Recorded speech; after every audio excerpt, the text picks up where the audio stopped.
गर्मी में एक कमरे का ससुराल बना होटल। अरे मोरी मैया, कितनी गर्मी हो रही है। गर्मी से हाल बुरा हो चुका है। बहू जल्दी आ जा, मैं तो शादी की तैयारी से ही थक चुकी हूँ। भगवान का शुक्र है कि ये शादी निपट गई। वो तो है माँ जी।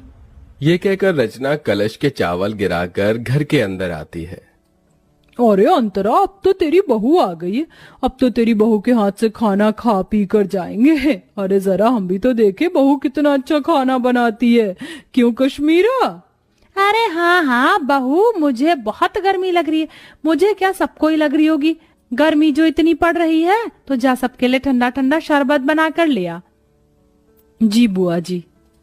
और सुनो, तुम शहर में नहीं गांव में हो, तो यहाँ पर तुम्हें घूंघट में रहना पड़ेगा। जी बुआ जी। अरे पर बहू देखेगी कैसे? उसने इतना मोटा और भारी लहंगा पहन रखा है, कपड़े तो बदलने देते। ओहो, जब तक बहू कपड़े बदल कर आएगी हम तो पसीने में तर हो जाएंगे। इससे पहले बहू तू कुछ शरबत लिया। जी लाई। अरे बहू, थोड़ा घूंघट और करो, हम तुम्हारे ससुर समान हैं, तुम्हारे ससुर के बड़े भाई। और हाँ, शरबत सत्तू या बर्फ डालकर लाना। जी ताऊ जी। माँ जी, रसोई कहाँ है? अरे बहू, तुझे रसोई ढूंढने में कोई परेशानी कैसे हो सकती है? वो देख, तेरा ससुराल एक कमरे का है, इस एक कमरे के कोने में हमारी रसोई।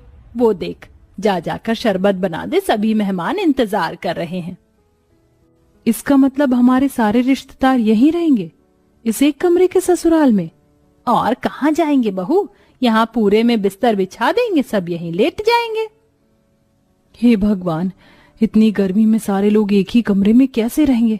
ऊपर से रसोई भी यहीं है, सारी गर्मी इधर ही आ जाएगी। ऊपर से मुझे ना कपड़े चेंज करने दे रहे, ना घूंघट हटाने दे रहे। मैं तो ऐसी गर्मी में पागल हो जाऊंगी। ये कैसी जगह शादी हो गई है मेरी। इतना कहकर दिल पर पत्थर रखकर उस एक कोने की रसोई में रचना बड़ी मुश्किल से घूंघट में शरबत बनाती है और एक एक करके सभी मेहमानों को शरबत देती है। अरे बहू, इतना सा ही शरबत बनाया था क्या? अरे जरा अपने घर के लोगों को तो देखो, सारे मेहमान हैं। जाओ और शरबत बनाकर लेकर आओ। जी अभी लाई। अरे अंतरा मामी, भूख भी लग रही है, अपनी बहू से कह दो कि थोड़ा कुछ खाने पीने को भी ले आए, सारे मेहमान भूखे बैठे हैं। हाँ विनोद बेटा, मैं अभी खाना बनवा देती हूँ, या बहू खाना भी बना ले। मुझे इतनी गर्मी लग रही है, ऐसा लहंगा पहनकर मैं खाना कैसे बना पाऊंगी? और यहाँ तो कोई कमरा भी नहीं है जहाँ मैं चेंज कर पाऊं। इसीलिए तुझे मना कर रही हूँ, अभी सबको खाना दे दे, शांत होकर बैठ जाएंगे, तो तू अपने बाकी के काम निपटा लेना। जी माँ जी। बड़ी मुश्किल से रचना खाना बनाने के लिए लहंगे में बैठ पाती है। पूरी सब्जी बनाते बनाते उसे पसीने आने लगते हैं। हे भगवान, मैं तो थक गई। पता नहीं कैसे लोग हैं जो इस एक कमरे के ससुराल को समझ रखा है। और नहीं, बहू इन्हें नौकरानी लग रही है। आते ही नहीं बहू से कोई काम करवाता है क्या? अरे बहू, मेरे भतीजे का भूख से हाल बेहाल हो रहा है, जरा जल्दी खाना बना। बस माँ जी, पूरी प्लेट में लगा रही हूँ। मुझे क्या रोबोट समझ रखा है? एक तो इतनी गर्मी लग रही है, पंखे की भी हवा नहीं आ रही है इस कोने में। रचना प्लेट लगाकर सबको खाना देती है। खत्म हो जाने पर बैठने आती है कि लहंगे की वजह से उसका पैर फिसल जाता है और माधव उसे संभाल लेता है। रचना, तुम ठीक तो हो ना? आप तो रहने दीजिए, आपको मेरी कोई फिक्र नहीं है। अगर फिक्र होती तो पूछते कि इतने लंबे से घूंघट में, भारी से लहंगे में मैं कैसे बार बार सबको खाना परोस रही हूँ। ये मैं ही जानती हूँ। आपको क्या है, अपना सहरा शेरवानी उतार कर बैठ गए हैं चार जनों में खी खी करने। अरे रचना, ऐसी कोई बात नहीं है, मैं माँ से बात करता हूँ। अरे बेटा, यहाँ बहू के साथ क्या कर रहा है? हमारे साथ भी आजा, बैठ जा। और बहू, राजन विनोद की प्लेट खाली है, जाओ उन्हें सब्जी पूरी दे दे। जी जी अभी। और तुम तो छोड़ो मेरा हाथ। उस समय रचना अपने पति के पेट में एक कोहनी मारकर चली जाती है। आउच! क्या हुआ बेटा? कुछ नहीं ताऊ जी। फिर सबको खाना देने के बाद रचना थक जाती है और बैठे बैठे सो जाती है। उसे देख कश्मीरा जगाने जाती है तो माधव मना कर देता है। बुआ जी, उसे उठाइएगा मत, बेचारी गृह प्रवेश के बाद से ही सबको खाना दे रही है, एक पल के लिए भी बैठी नहीं है। और देखिए कितना पसीना आ रहा है, उसे लहंगा भी नहीं उतारने दिया आप सबने, थोड़ा तो रहम कीजिए। ओहो, देख रही है, तेरा बेटा अभी से ही बहू के पक्ष में हो गया। चलो अच्छी बात है, हम कौन से तुम्हारी पत्नी को परेशान कर रहे हैं, सोने दो। माधव पास के बिस्तर पर उसे सुला देता है और एक पर्दा डाल देता है जिससे सारे बड़े बुजुर्ग रिश्तेदार उसे ना देखें। ऐसे ही शाम हो जाती है। रचना अपने कपड़े बदलकर आराम से बैठी थी कि मौसिया सास सुधा उसके पास आती है। अरे बहू, तुझे कितनी बार बताऊं घूंघट करके रख, तेरे किसी भी सास ससुर ने देख लिया तुझे तो गजब हो जाएगा। नई बहू को पर्दे में ही रहना चाहिए, समझी? अब जा जाकर चाय बना।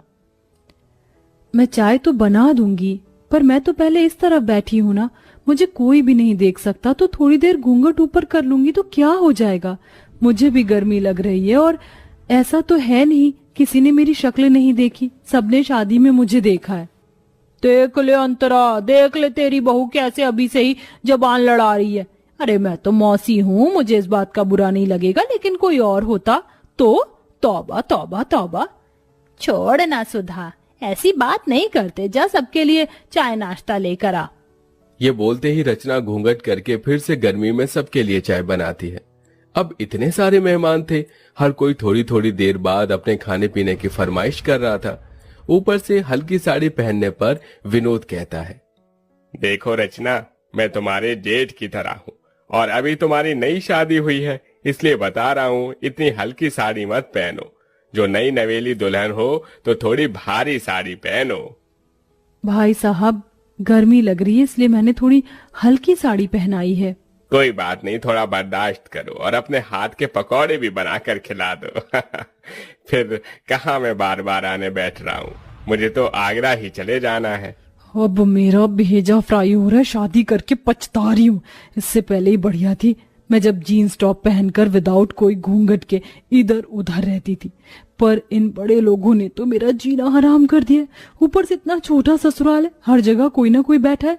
सच में कमरे के ससुराल को होटल समझ लिया है, जाने का नाम ही नहीं ले रहे। जब से आए बहू ये, जब से आए बहू वो। जी भाई साहब, लाइए अभी पकौड़े। इतना कहकर रचना फिर से चूल्हा जलाकर गर्मी में बैठकर पकौड़े बनाती है। उस चूल्हे का धुआं और गर्माई सीधे रचना के मुंह पर लग रही थी। बस अब मुझे और नहीं होगा, मैं पागल हो जाऊंगी इस गर्मी में, थोड़ी देर बाहर चली जाती हूँ। पकौड़े उतार कर वो थोड़ा बाहर जाकर हवा लेते हैं। भले ही बाहर गर्मी सही, लेकिन उतनी भभक तो नहीं है जितना अंदर एक कमरे में है। भगवान जाने कैसे आलसी जानवर की तरह सब एक साथ अंदर हैं, ये भी नहीं कि अपने घर चले जाएं। अरे सर, सुकून तो अपने घर पर ही होता है, लेकिन यहाँ के रिश्तेदार बड़े मक्खी की तरह हैं जो गुड़ से चिपक जाते। एक काम करती हूँ, फ्रिज के ठंडे पानी से मुंह धोकर अंदर चली जाती हूँ, वरना सब बोलेंगे। फिर रचना ठंडे पानी से मुंह धोकर फिर सबके काम करने लगती है। ऐसे ही 4 दिन से हफ्ता और हफ्ते से 2 हफ्ते हो जाते हैं, लेकिन मेहमान जाने का नाम नहीं लेते। उन्होंने नई बहू को गर्मी में बिल्कुल काम करवाकर परेशान कर दिया था। ऐसे में रचना की हालत बहुत खराब हो जाती है, क्योंकि वो बेचारी खुद भी खा पी नहीं पाती है। पति से अपनी परेशानी बताती है, लेकिन वो नजरअंदाज कर देता है। बहू एक दिन गर्मी में कपड़े सुखाते सुखाते बेहोश हो जाती है।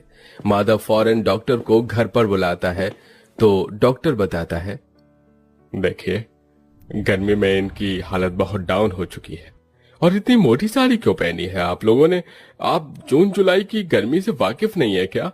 और इतने सारे लोग क्यों हैं? यहाँ पर मरीज के पास ज्यादा लोग रहने से और घबराहट पैदा होती है। देखिए माधव जी, हो सके तो थोड़ा रेस्ट करने वाला एनवायरनमेंट प्रोवाइड करवा दो तो बेहतर होगा। जी डॉक्टर। ये सब इसी वजह से हो रहा होगा। बहू ने मुझे बोला था कि उसे परेशानी हो रही है, फिर भी मैंने इसकी एक नहीं सुनी। बेटा, डॉक्टर साहब सही कह रहे हैं, देख बहू का पगफेरा भी नहीं हुआ, ऐसा कर तू इसके मायके ले जा इसे। ठीक है माँ। बहुत हो गया, कहीं ना कहीं ये रिश्तेदार भी मेरी बहू के इस हालत के जिम्मेदार हैं। बहुत दिन खाना खा लिया मेरे घर को होटल समझकर, अब मुझे इन्हें यहाँ से निकालना ही होगा। सुनिए, आप सब थोड़ा बाहर जा सकते हैं? जो डॉक्टर साहब ने बोला है उसी के लिए बोला है मैंने। हाँ हाँ ठीक है, चलो चलो सब बाहर चलो। उनके बाहर जाते ही अंतरा बहू से कहती है, बहू मैं समझ सकती हूँ, तू बहुत परेशान हो गई थी, इसलिए अब मैं तुझे तेरे मायके भेज रही हूँ और इन मेहमानों की तो छुट्टी मैं करूंगी। काश तेरी ये बात मैंने पहले समझ ली होती। कोई बात नहीं माँ जी, ये सब हो जाता है, आप अपना ख्याल रखना। हाँ हाँ। कुछ देर बाद माधव रचना को लेकर उसके मायके चला जाता है और फिर अंतरा शाम से लेकर अगले 4 दिन तक रोज फीका खाना बनाती है और बहाने लगाती है। तभी सुधा, कश्मीरा, मुकेश खाने को मना कर देते हैं। अरे नहीं नहीं, बस जिज्जी अब और नहीं चाहिए। अरे खा लो पेट भरकर, बहू के हाथ से भी तो कहते थे बार बार। पर तुम्हारे हाथ से नहीं खा सकते ना अंतरा। रचना बहुत ज्यादा अच्छा खाना बनाती थी इसलिए खाते थे। और वैसे भी अब हम सबको बहुत दिन हो गए हैं, अब हमें अपने घर को निकलना चाहिए। हाँ हाँ, अब हम सबको अपने घर जाना चाहिए, हम चलते हैं। इस तरह सारे मेहमान मजबूरन खुद ही अंतरा का बेकार खाना खाकर वहां से भाग जाते हैं और कुछ दिनों बाद ही नई बहू घर वापस आकर एसी में सास के साथ खुशी खुशी रहने लगती है।